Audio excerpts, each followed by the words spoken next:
Bueno, pues bienvenida a todos, todas, todes, con todo lo que traen, con todo lo que ha permitido que estén acá.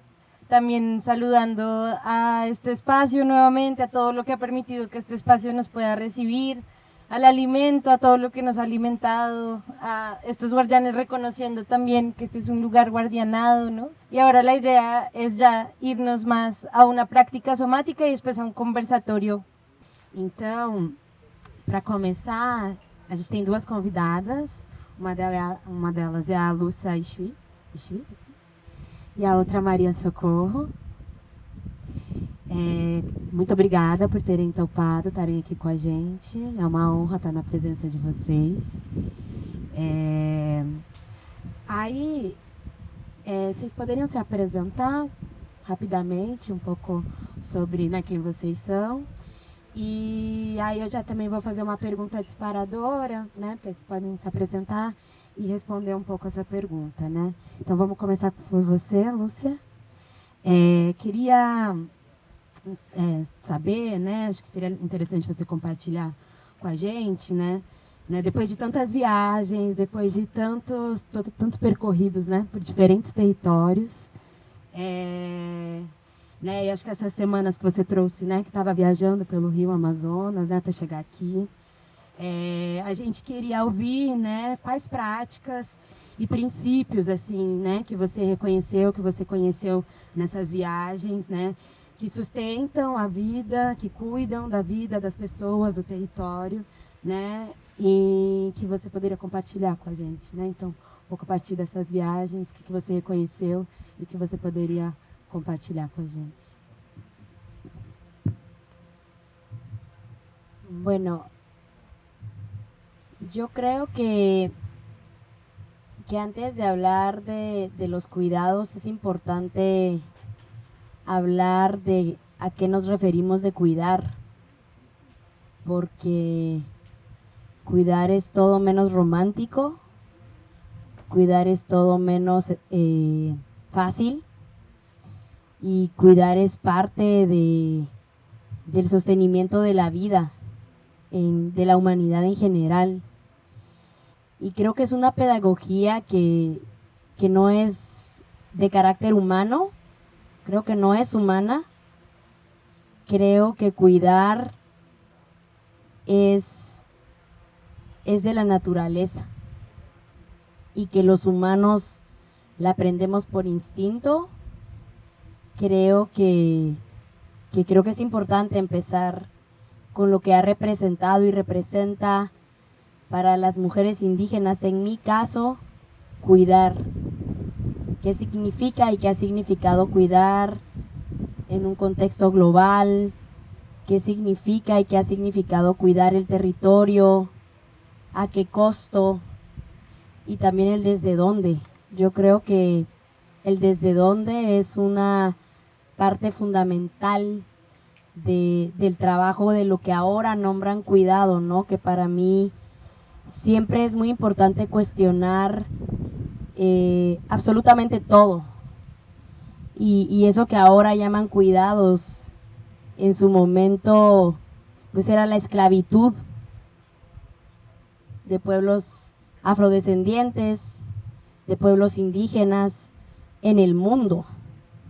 Y creo que es importante nombrarlo porque tampoco creo que sea respetuosa con mi ancestralidad sentarme desde mi privilegio ahora a hablar del cuidado cuando mi abuela fue empleada doméstica en mi país y vivió y viene desde otro lugar de relacionamiento con el cuidado, desde la imposición, desde la violencia y desde la imposibilidad de elegir si se quiere cuidar o no.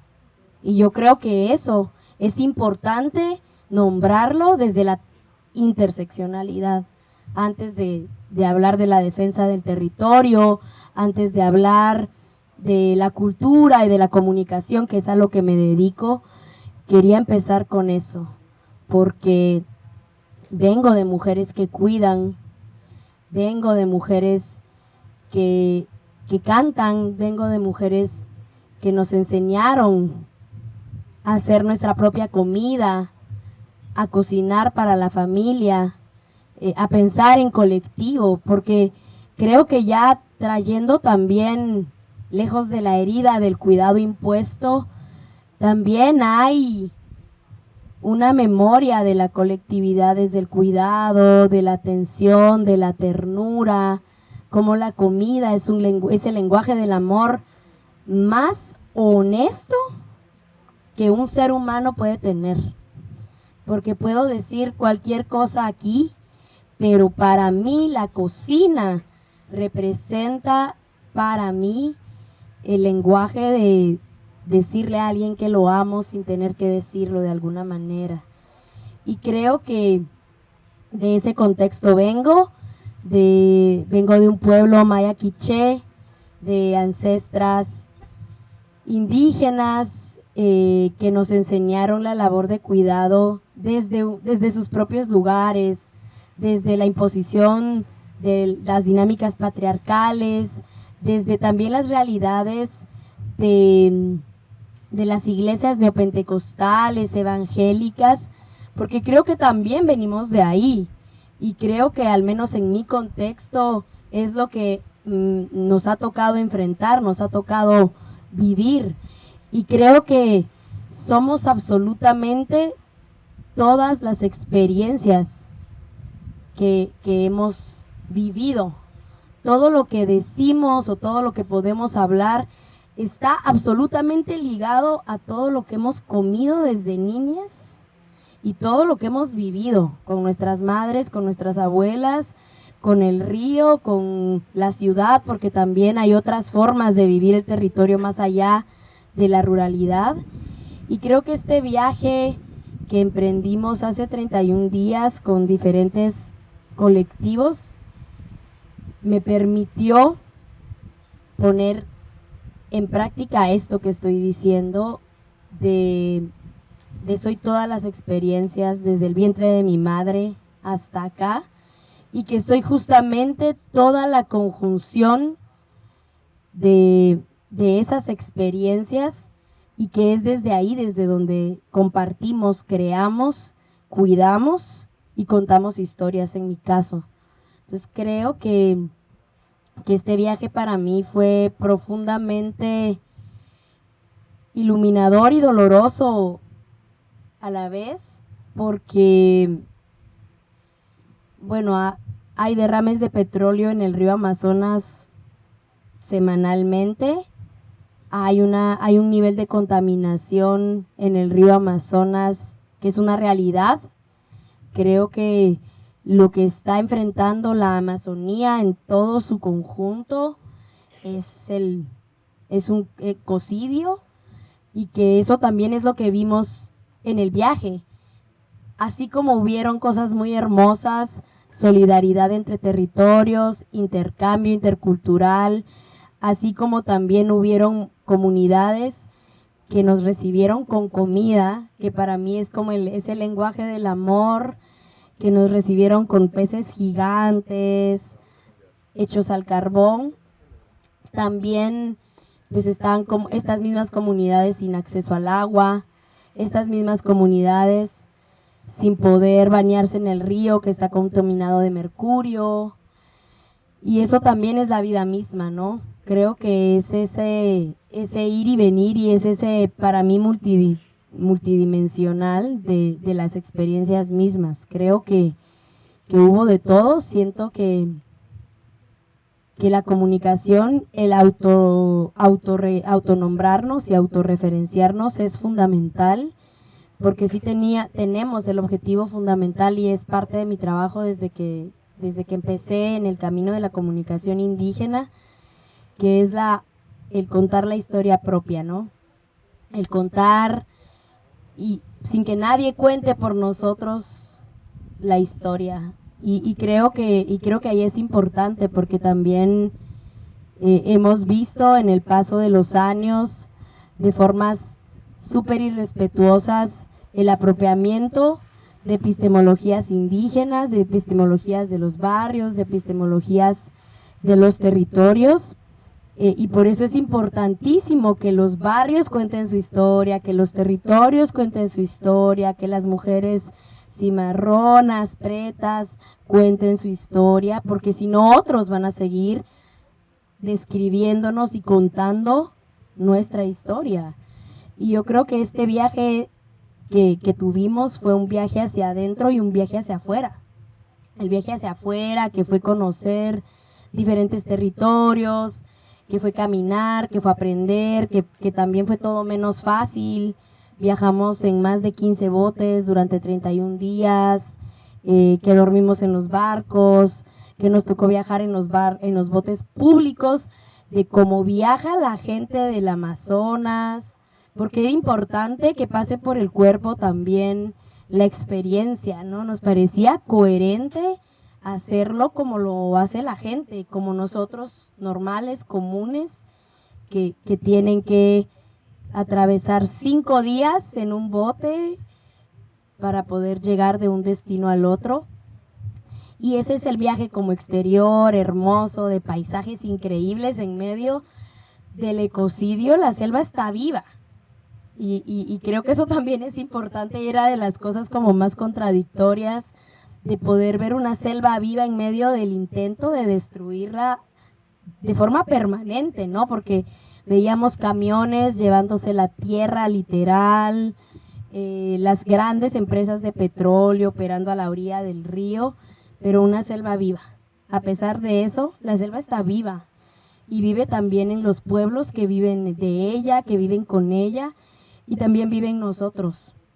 Yo ahora me siento profundamente conectada con la selva y ese ha sido como el viaje también de intentar digerir todo lo que nos ha tocado atravesar en este poco tiempo y también el viaje interno de ver cada espacio como un territorio que me lleve de regreso a mi casa, que me regresa a mi territorio y siento que ese también es como el viaje interno en el que todavía me encuentro. Así que eso, gracias.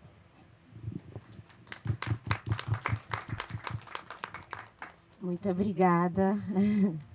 Acho que fiquei pensando, acho que é muito bom que você, né, quando você nomeia, né, a questão da gente também pensar, né, do processo de colonização, opressão, e que cuidar não é fácil. E quando a gente está falando sobre cuidado, não é porque a gente é boazinha, benevolente, e está falando sobre só se sentir bem o tempo inteiro. Há um peso no cuidado e há um peso maior ainda quando esse cuidado ele não há escolha em não cuidar, né? Eu lembrei muito quando você estava falando de algumas conversas que a gente lá do Procomum tem tido com familiares que perderam os seus filhos, né, seus queridos pela violência do Estado.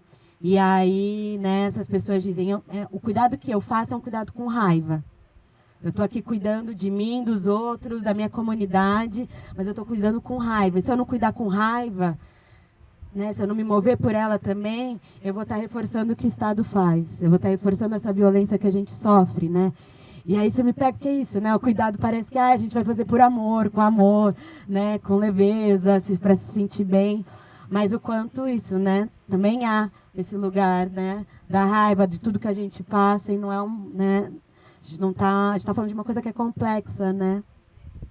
E acho que você traz também muitos elementos, né? Por exemplo, de práticas de cuidado, como a memória, como, né? As pessoas poderem contar a sua própria história, né? Também quando você fala sobre viver também a experiência e também viver, valorizar os modos de vida, né? Como é que as pessoas vivem naquele lugar e a gente tem que reconhecer aqueles modos de vida que defendem, que protegem esses territórios. Isso também faz parte do trabalho de cuidado também, né? Reconhecer que existem diferentes tipos de viver, de formas de viver, né? Então, acho muito, muito bonito, assim, né? E aí, para já ouvir um pouco da Socorro, acho que o que me chama, né, a atenção, do que a Andrea falou, né, que tem essa coisa disso, né? De contar a sua própria história, de valorizar a sua própria história, a sua própria trajetória, né? E a gente poder contar essa história, enquanto também a memória, né? Ela também é sobre cuidado, né? Ter a memória, ter as histórias ali também é um trabalho de cuidado, preservar essas memórias, né? E aí, Socorro, queria que você, né, a partir da sua memória, da sua trajetória de vida, né, de quem você é, do trabalho que você realiza aqui em Belém, né, junto à Associação, né, de Trabalhadores e Catadores, né, de Resíduos, que você contasse um pouco, né, da sua trajetória, da trajetória da Associação de Catadores que você faz parte e as práticas de cuidado que as catadoras exercem, né, entre si, que elas realizam entre si, né, como vocês se cuidam e como vocês cuidam do território que vocês vivem, né, daquele bairro que vocês vivem, né, da central, né, de resíduo que vocês trabalham. Então, um pouco disso, né, a partir da sua história, essas práticas de cuidado também. Boa tarde. Meu nome é Maria do Socorro. Sou catadora de material reciclado desde os 8 anos de idade, que fez eu ir parar para cima do lixão. Foi a falta de trabalho dos meus pais, porque a gente é de comunidade quilombola, ribeirinha. Meu pai é igarapé-mirense e minha mãe é baitetuba, é de Abaeté. Então, quando a gente veio para cá, meu pai com a minha mãe, veio sem ter trabalho nenhum. Nós viemos morar de favores por la casa dos outros, e aonde a única forma de trabalho dos meus pais foi ir para cima do lixão, fazer coleta. Então, desde aí, nós vem trabalhando nesse trabalho que é insalubre, é pouco reconhecido. Nós ainda pena muito ainda nesse trabalho, que para muitos a gente não exerce um trabalho como uma profissão. Ainda hoje a gente ainda trabalha como se a gente fosse pessoas que eles nos identificam assim, tipo morador de rua, mendigo, revirador de lixo, rasgador de saco. É isso que eu ainda vejo no nosso trabalho. Eles, de uma maneira que as pessoas ainda hoje ainda não têm a consciência que esse resíduo hoje gerado, que é o material reciclado, ele tem que ser separado e entregue para as cooperativas de catadores e associações que vivem nesse trabalho aí. E nós, hoje, na prática dos cuidados, a gente ainda não faz só a coleta do material reciclado e leva para dentro dos nossos galpões e separa, faz a venda e divide entre a gente, catadores, mas como também a gente vive no cuidado do clima, do planeta, que vive aí, que está na situação que está. As nossas matas poluídas, cheias de vidro, de latinhas, de plástico, as nossas florestas, os nossos rios, os nossos oceanos, que hoje se encontra de uma maneira degradante, decaída, se encontra hoje o nosso planeta. O nosso planeta, ele é o planeta azul, azul e verde. Ele não é um planeta vermelho como é Marte, como é outros planetas. O nosso planeta, ele tem vidas, ele tem vida, ele tem ser vivo, ele tem ser humano, viu? O planeta, ele é coberto por mares, por rios, por floresta. Então, hoje, nós catadores, nós vem nessa luta, dia a dia, batendo, viu, na tecla e dizendo, gente, tem que existir educação ambiental correta. Tem que ser feita uma educação ambiental, conscientizar o ser humano, eu digo assim, dizer pessoa, a gente tem que dizer o ser humano, conscientizar ele que nós moramos aqui nesse planeta. Nós existimos aqui nesse planeta.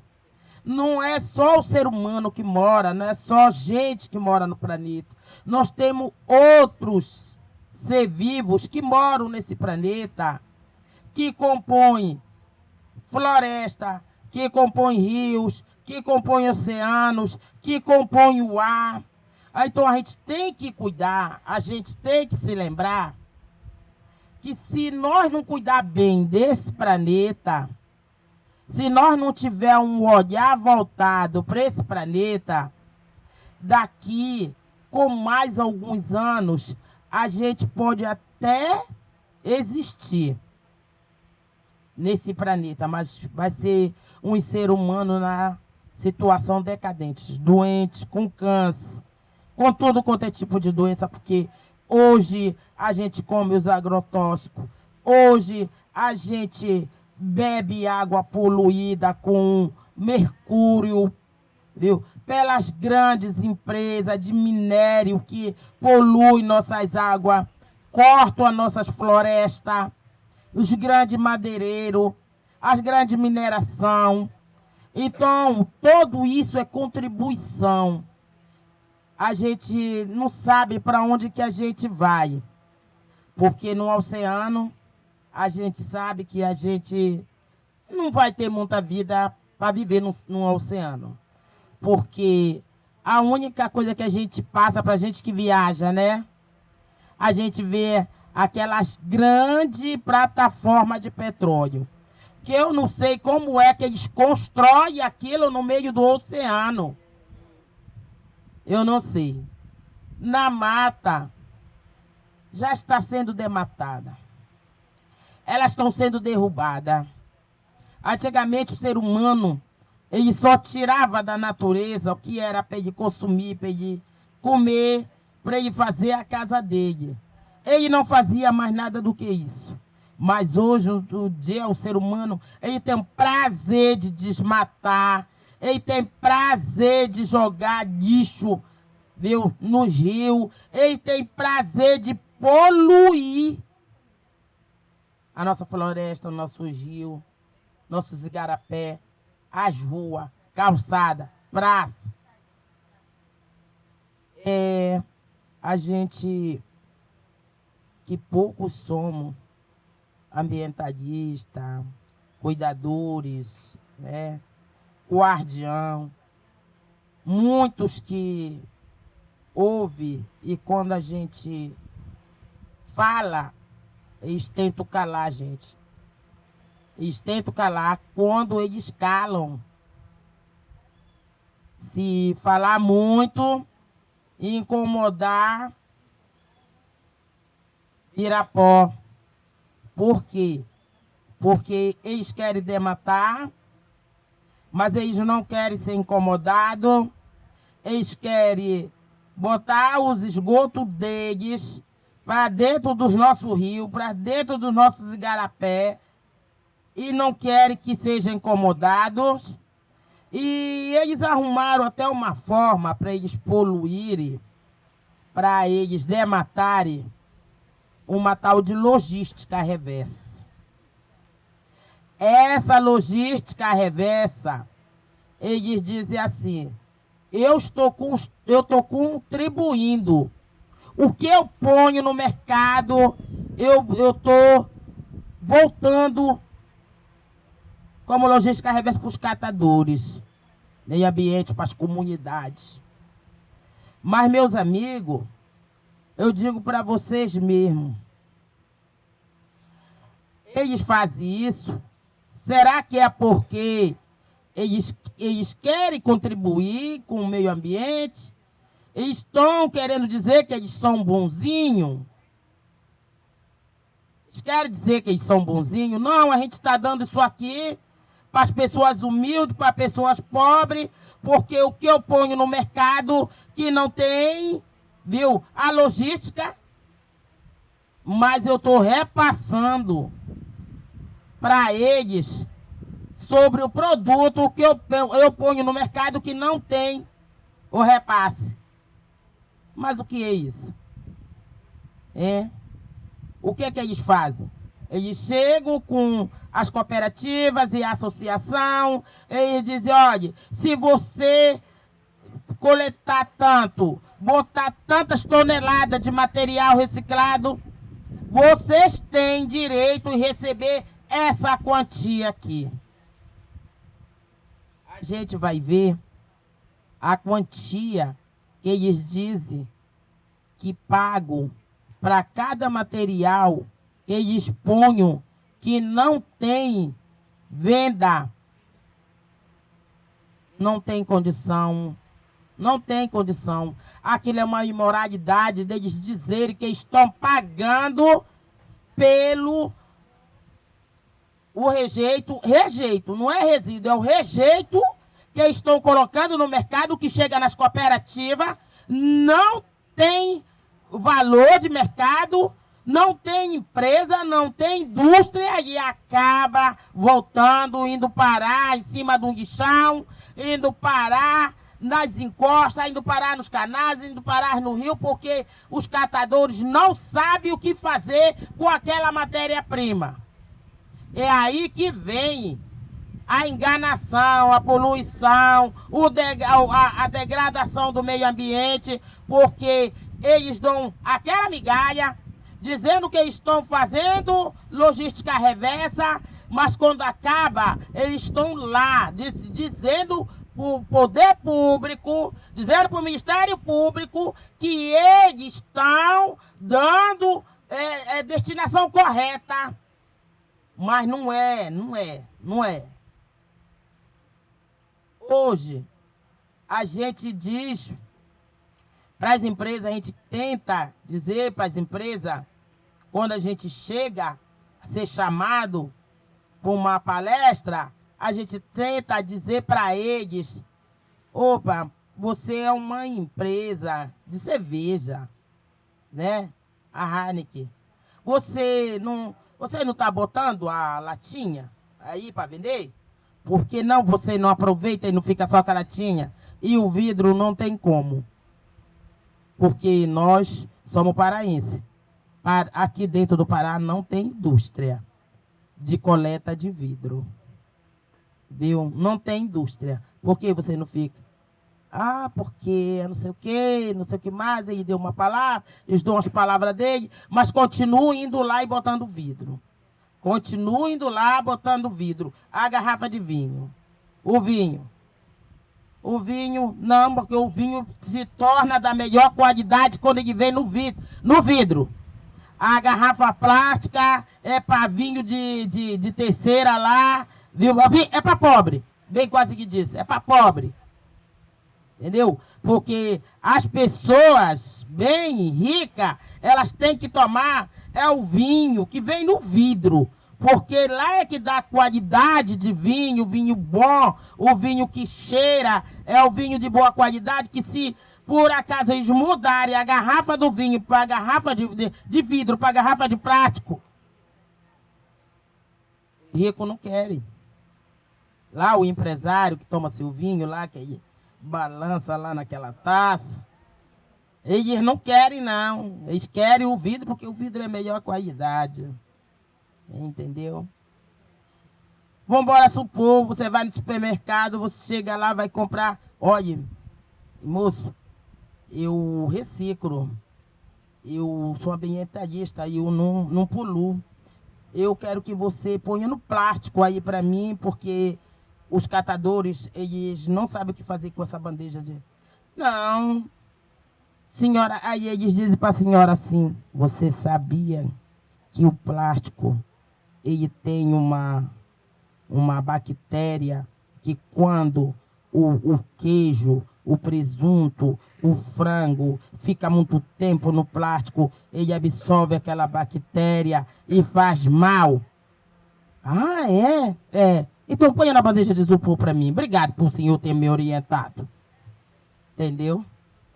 Então, a gente, catadores, nós vive aí Não só, meus amigos, eu não digo para vocês que a gente só se importa em ganhar o nosso dinheiro, porque a gente vive num cuidado tão grande com a natureza, que quando a gente vê um material reciclado no meio da rua, a gente para o caminhão, a gente desce, a gente vai lá, a gente pega no meio do caminho. Quando eu trabalho bem perto de um rio, que hoje é chamado de canal. Aquele rio que está lá, eu trabalho e moro perto daquele rio. Aquele rio, eu tomei banho. Aquele rio, eu comi peixe. Aquele rio, minha mãe enchia uma bacia de roupa, botava no nosso crânio e nós ia bem com o crânio, bem para levar aquela bacia de roupa para minha mãe lavar. Quando nós voltávamos com a bacia muito mais pesada ainda. Mas hoje ele está numa situação decadente, nosso rio São Joaquim. Ele está numa decadência muito grande. Por quê? Porque foram surgindo as pessoas que não têm moradia, foram fazendo casa na beira do rio, e eles fazendo casa, eles não... não, eu queria falar um pouco mais. Eles foram fazendo casa e foram se esquecendo que estavam fazendo casa e morando na beira do rio. O que eles fazem, meus amigos, vocês precisam ver. À beira do rio, eles passaram cimento, cimentaram, fizeram, as pessoas vão lá, pegam o seu guicho, põem tudo pendurado lá na beira do rio, que hoje eles chamam de canal, viu? Quando dá chuva, o canal enche, leva toda aquela sacola, todo aquele lixo, viu? As pessoas que cavavam as suas fossas, faziam suas fossas, hoje em dia eles não cavam mais. Hoje em dia eles botaram todinho a sua fossa, a sua latrina todinha para dentro do rio São Joaquim. Quando a gente está sentado na beira do rio, que cada vez que eles vão no banheiro, que eles puxam, a gente vê descer. Estão acabando com o rio. Dizem que o esgoto do ML, que é difícil, eu só estou falando, meus amigos, eu não vou confirmar para vocês. Dizem que o esgoto cai para dentro do rio São Joaquim. Aquele rio tem vida. Aquele rio tem jacaré, aquele rio tem peixe, aquele rio tem cobra. Aquele rio tem vida. Aquele rio tem árvores na beira do rio. Aquele rio ainda está poluído, mas tem vida que está resistindo igual nós aqui fora. Resistindo. E nós, na política dos cuidados, né? Então a gente tem que cuidar do nosso planeta. Eu só lamento muito eu não poder falar mais, sabe? Que eu vinha para falar. Nós que se sentimos hoje nesse planeta quente, quente mesmo, que diz que o inferno é quente, mas eu vim lutando para não chegar lá. Quente, tá entendendo? Planeta quente, a gente vive respirando fumaça de carro, a gente vive respirando tóxico, a gente vive respirando tudo, a gente anda comendo plástico, a gente anda bebendo plástico, a gente não anda mais em calçada, a gente anda no meio da rua para ser atropelado porque as calçadas viraram lixão. Nossos rios viraram lixão, nossas florestas viraram lixão. Hoje o planeta, que é azul, que parece aquele globo rodando, azul e verde, daqui a pouco ele está que nem Vênus, vermelho, ardendo em fogo, e nós sem água potável para beber, e nós sem, daqui a pouco, do jeito que vai, nós não vamos ter uma árvore para ter sombra, e nós vamos ficar, aqueles que vêm depois de nós, nosso bisneto, eu já tenho bisneto, aqueles que vêm depois de nós, eles não vão mais ter água, eles só vão ouvir dos velhos, antigos mesmo. Olha, tinha cada árvore imensa, esse rio aqui era limpo, a rua a gente podia andar, o ar a gente podia respirar. Se nós não ter a política do cuidado, nós mesmos, ser humano, vamos dar cabo do nosso planeta. Muito obrigado, gente.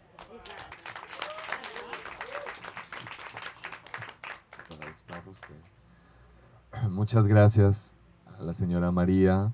Yo creo que hay muchas reflexiones que nos puede dejar su intervención y no voy a poder acercarme ni un poco a la sabiduría que nos trae, pero yo sí creo que si lo podemos decir es que el cuidar el planeta es un trabajo. Cuidar el planeta es trabajo y las personas que lo hacen deben de tener una dignidad laboral, una dignidad de trabajo y una dignidad de cuidados en el proceso. Entonces, para abrir el espacio, quiero promover, invitar a reflexiones, comentarios, preguntas de todas ustedes. Tenemos unos 15 minutos, quizás para este momento. 10 minutos, podemos tomar 2 o 3 preguntas o comentarios. 2 o 3 preguntas o comentarios. Na verdade, eu não vou fazer perguntas, eu vou compartilhar aqui uma vivência, porque só muda mesmo o CEP, né? Eu falo de Rio das Pedras, que é do Rio de Janeiro, e nesse lugar onde eu moro, eu cheguei a comentar aqui, não sei se todos estavam presentes, mas hoje em dia é a terceira maior favela do Brasil, em número de domicílios, segundo o Censo IBGE 2022, mas nós, moradores, sabemos que tem muito mais gente lá, né? Nós não temos ainda essa produção de dados, porque é uma dificuldade a gente formar esses dados e também promover políticas públicas. Sabemos dessa grande dificuldade, mas também sabemos das soluções, né? Quanto lá em Rio das Pedras, essa favela tem 60 anos e ela nasceu à base de um rio, né, que na época as pessoas pescavam, que eu tenho relatos, né? Porque como é que eu posso falar da favela se eu não procuro também entender, pertencer nesse local enquanto história e memória? Então, é um local que eu muito me orgulho, mas também a gente está nessa luta por justiça climática. A minha mãe também, né, como relato dela, minha mãe também era empregada doméstica, né? Ela veio do Nordeste por conta daquela toda movimentação, né? Enquanto o Rio das Pedras, no tempo da ditadura militar, na década de 60, estava sendo ocupada, muitas outras favelas ali do Rio de Janeiro estavam sendo removidas. Então tem essa mudança, né? De quando as pessoas falam em remoção em favela, Rio das Pedras é ocupação, né? E nessa época, na década de 60, começou a ter aquele grande inchaço, né? De muitas pessoas ali não tendo muitas condições financeiras, porque ninguém quer morar numa favela, gente. Ninguém quer morar.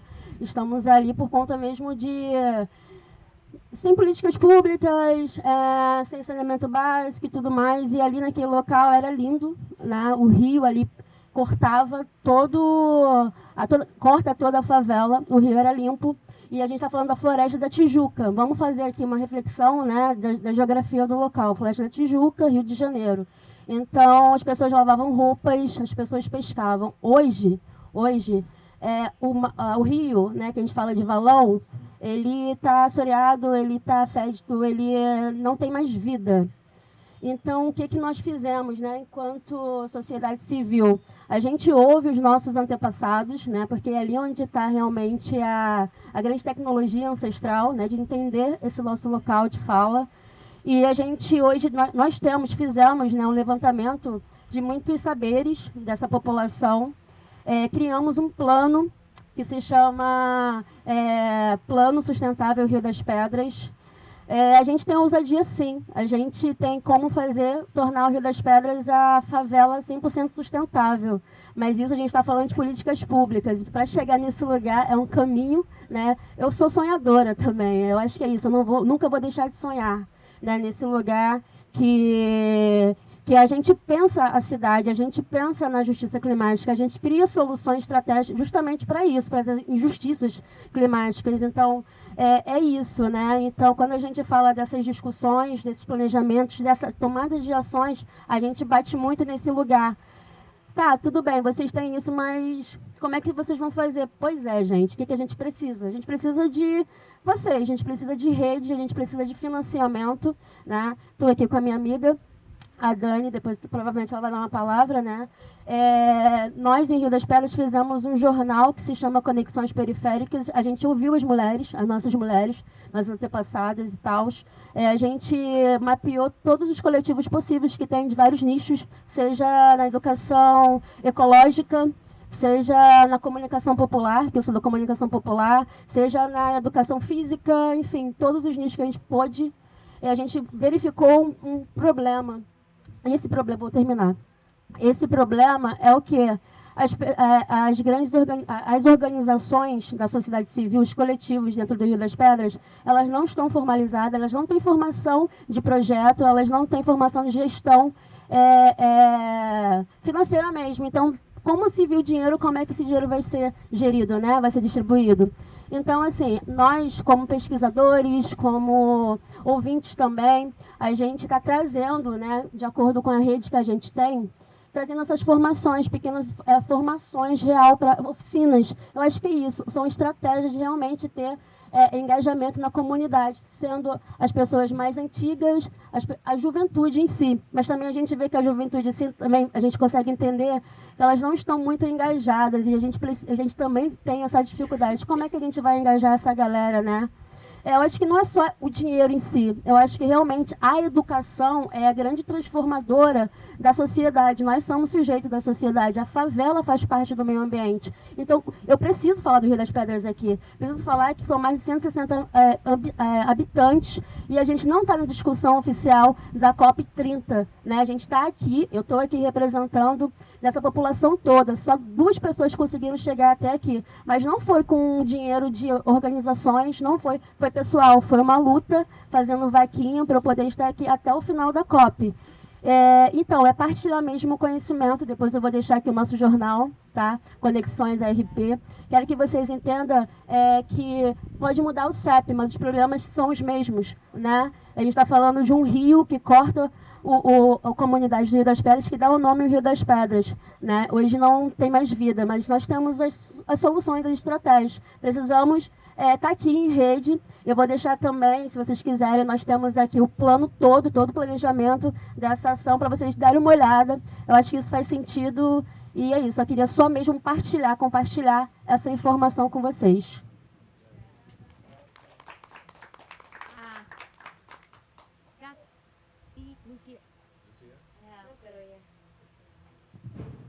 Obrigado, ficamos honradíssimos. A pergunta para as 2 companheiras: o que lhe dá esperanza? Sí, yo creo que va ligado a lo que iba a decir. Yo vengo de un pueblo maya quiché. Quiché significa muchos árboles en su traducción al castellano. Y vengo de un pueblo del cual yo creo que aprendí a cuidar, porque nosotros somos dueños de nuestra tierra. Tenemos desde hace más de 200 años una organización indígena que existe antes de los estados-nación. Nosotros cultivamos y sembramos agua. Es una de las áreas de más de 220,000 hectáreas de bosque comunitario en el alto en las tierras altas del Alto del Bosque de Totonicapán. Y muchos ríos de Mesoamérica nacen ahí. Y a pesar del capitalismo, del genocidio, yo crecí aprendiendo a respetar a los árboles, crecí caminando en el bosque de mi pueblo, con mi papá enseñándonos a pedir permiso antes de entrar al bosque, antes de entrar al río, antes de entrar al mar, porque mi papá me decía que el bosque es un ser vivo y que hay que pedirle permiso. Me decía lo mismo del mar, que al mar hay que tenerle respeto.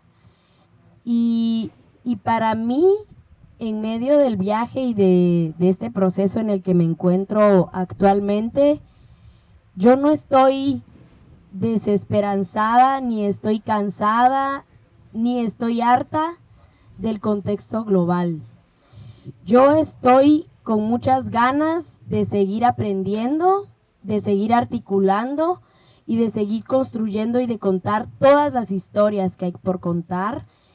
Siento que en medio del cansancio físico, que es una realidad, el viaje por el río Amazonas desde Ecuador, desde la abuela Cayambe, porque salimos de un glaciar donde nace el río Napo, que es un afluente del río Amazonas, fue para renovar energía, fue para nuevamente entender el por qué hago el trabajo que hago, es nuevamente para fortalecer las alianzas entre territorios, y yo estoy completamente segura de que el planeta va a seguir con o sin nosotros, eso está claro.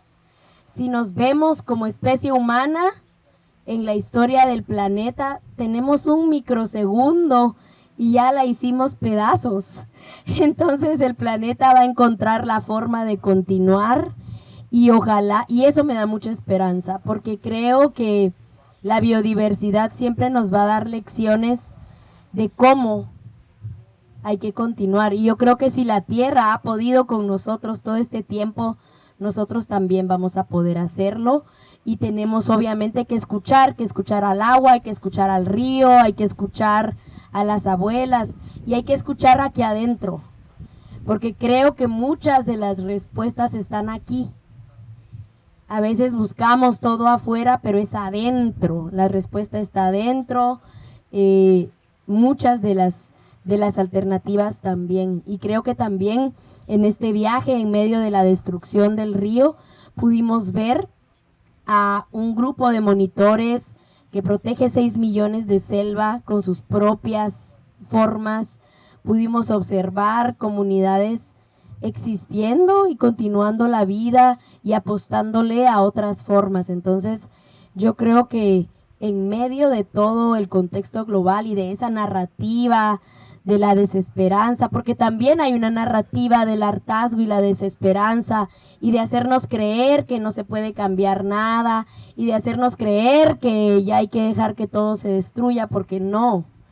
Yo creo que también hay que parar.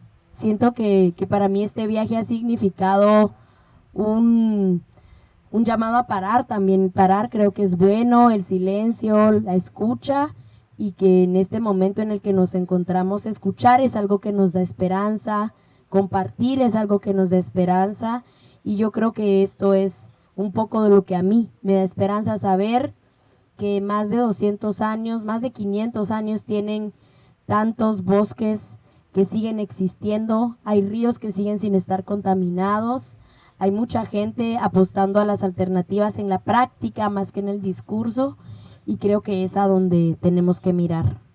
Eso.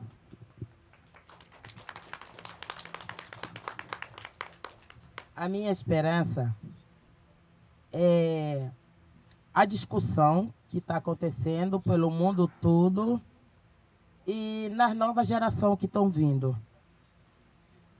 Nessas novas gerações que estão vindo, nesses jovens que estão agora mais empolgados, mais construtivo, mais participando, mais participativo. A minha esperança está nessa nova geração, nas novas discussões que estão acontecendo pelo mundo todo, os líderes se sentando, vendo que dá a situação, como está o nosso planeta, que eles estão nessa discussão aí. Então, a minha esperança é nisso. Então, nossa esperança é na nova geração que está vindo aí, que está vindo com mais olhar voltado, com mais visão do que está acontecendo, do que está se passando, e na discussão desses novos líderes, as pessoas que estão vendo da nossa situação climática, da situação do clima. Então, eles estão já discutindo e, como falou a minha colega, minha amiga aqui, que o mundo ele vai dar um jeito de continuar com nós ou sem nós. Porque muito tempos atrás tinha os dinossauros, não foi? Eu não sei o que os dinossauros faziam, que eles desapareceram do planeta para que nós, seres humanos, viesse. Obrigado.